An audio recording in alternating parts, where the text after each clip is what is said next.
May exclusive scoop ako para sa inyo ngayon mula sa mundo ng air defense. Kaya maghanda na kayo at mag-ready sa isa na namang adventure na kahuhumalangan. Breaking news, mga bro.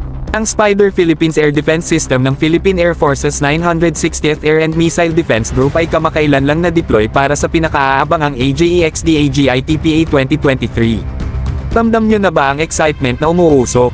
Kasi ako todo ang adrenaline. Usap tayo tungkol sa Spider Philippines Air Defense System. Ang teknolohiyang ito ay pinagmamalaking sistema na nilikha upang protektahan ang kalangitan at depensahan laban sa anumang banta.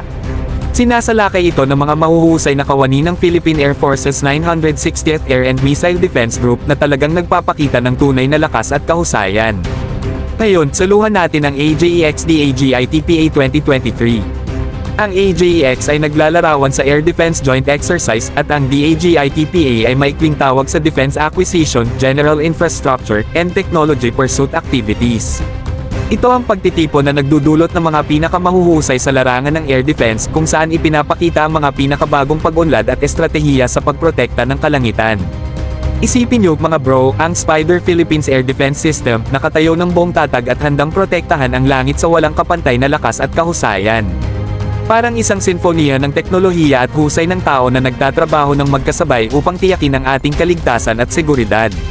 Ito ang tunay na patunay sa tapang, kasanayan, at dedikasyon ng Philippine Air Force.